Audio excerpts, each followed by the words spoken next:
Hi everyone, welcome to DIY Ideas. Today I'm going to show you how you can do your own pot holder. So this is a great project for beginners. It's really simple to do and you'll see yourself. You can practice your straight stitches. As you can see, there are really many on here that also make it look as great as it does. So it's a great project to start on, to kind of practice on, and then move on to more complicated projects. So it's great to try it out. You can make this thicker or thinner depending on what you might need, and a bit more or a bit less fabric to work with it should be just fine. So this is also great for leftover fabrics you want to use. I also used a band on the edges, so you will see how you can use that as well.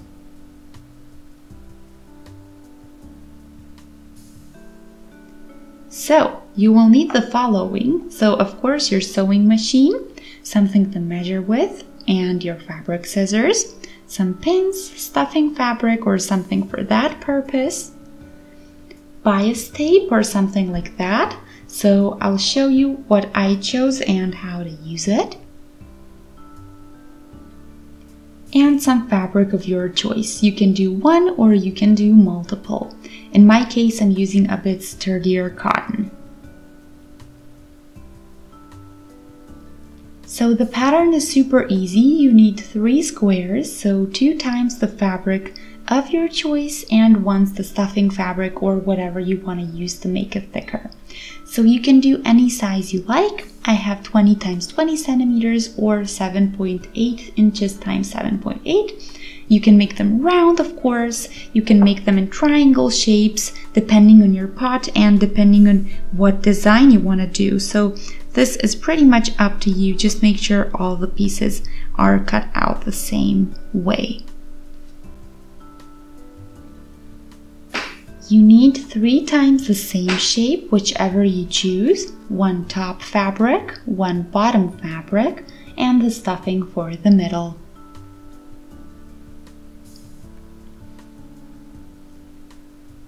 So now that we have these, let's put the pretty side away from us.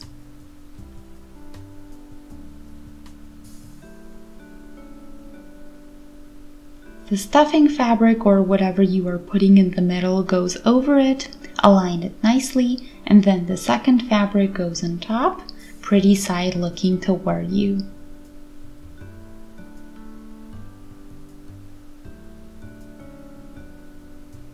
Now you can pin it to make sure it stays aligned, and then about 1.5 centimeters or about a half an inch away from the edge, you do a regular straight stitch to connect all 3 pieces. So you do that with all 4 sides as one stitch or as 4 separate ones. That's up to you.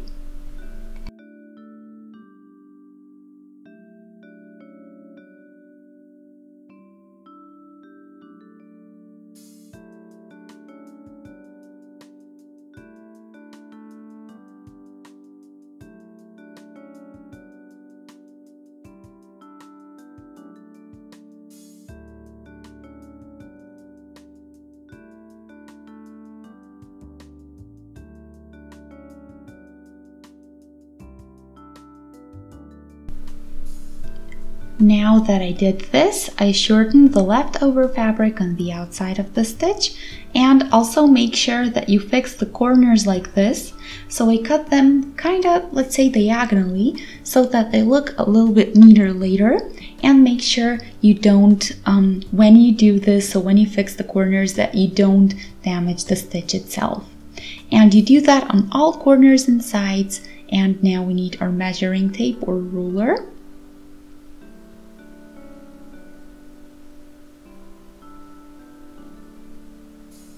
And now let's take a look where our lines are going to be.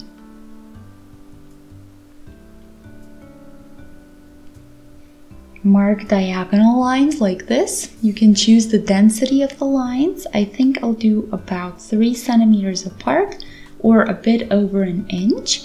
And then I'll mark, and I'll repeat that along all sides. And then we finish lining this direction. and then we can turn and do the other diagonal. So this is what you should have after marking and stitching along those marks. I made the corners a bit closer because I think it looks a lot nicer this way, but that's really up to you. And this way it looks the same on both sides.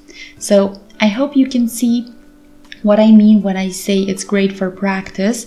So you have a lot of straight lines that you can do, and it's a really cool thing to practice and to try it out to make sure you're working neatly. All in all, it gives awesome results. A tip from me is to take a stitch that isn't too long so that the needle doesn't have too much space between the actual stitches or going through the fabric, because it's much easier to work with it when it's tighter. So about 1 or 2 on the sewing machine should be good.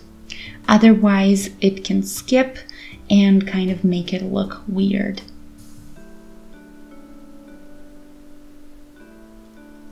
Now we take our bias tape, so it's already prepped for use. That's how you can do the edges of your projects. And you can make it yourself, but I find it much easier when we buy it prepped and done for us. So that's pretty much up to you. You can take any piece of fabric and just iron over it very neatly and make it look like this, or you can go to the store and find it already done. If I wanted to do it myself, I would have to measure according to the piece that I'm doing, and I think that would take too long and take up too much fabric.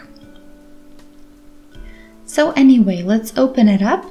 Then we align this folding nicely, and we just follow it with our sewing machine to connect it to our main piece.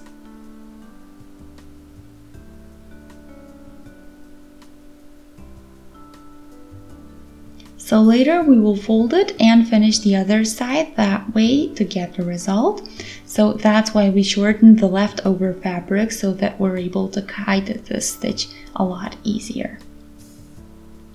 So the corners might be a bit trickier, so leave a little bit of band here and then pin the whole side.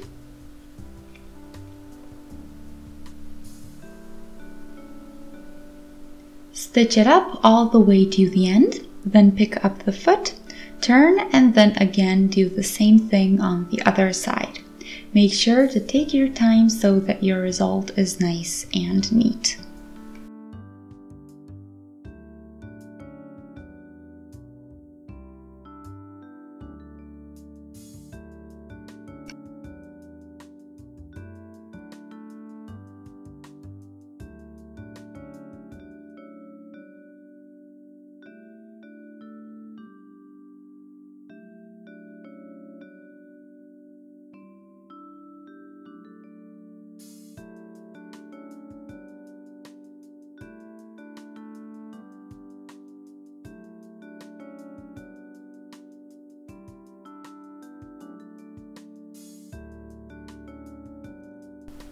Now that we did this, we can take a look at the corners to see if the stitches are nice. I think it looks good.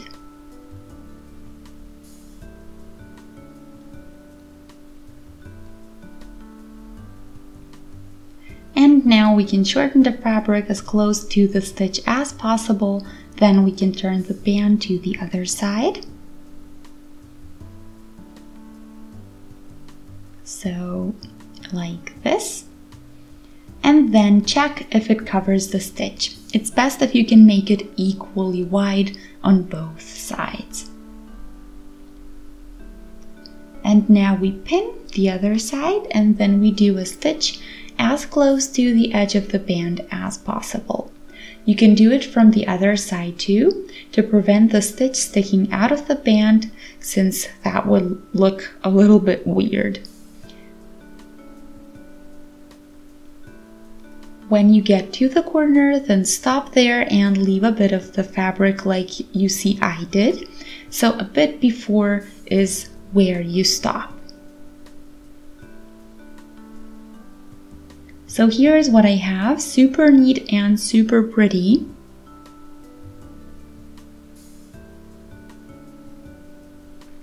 The end that you left open is going to make a little loop so that you can hang up your pot holder, choose your own shape and length, and then cut off the rest.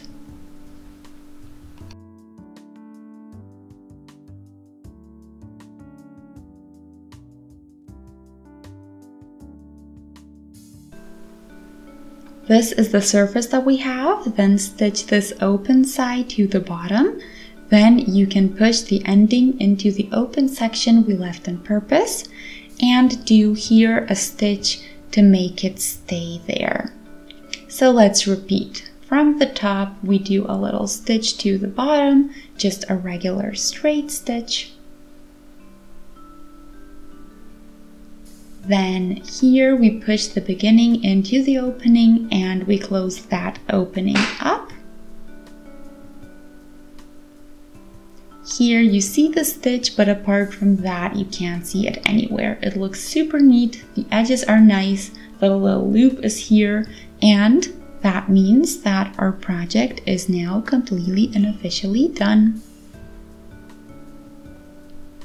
So I hope you guys enjoyed. Feel free to shoot us a thumbs up and subscribe to our channel by clicking on the subscribe button. That way you can stay updated with all of the new videos that we keep posting, and you can also access our older videos we already posted on the channel. So thanks for watching DIY Ideas. I hope you guys had fun. Feel free to post any comments in the comment section. It's below the video and as always open. If you maybe have questions about future projects, those are welcome as well. So thanks for watching. See you soon. Bye!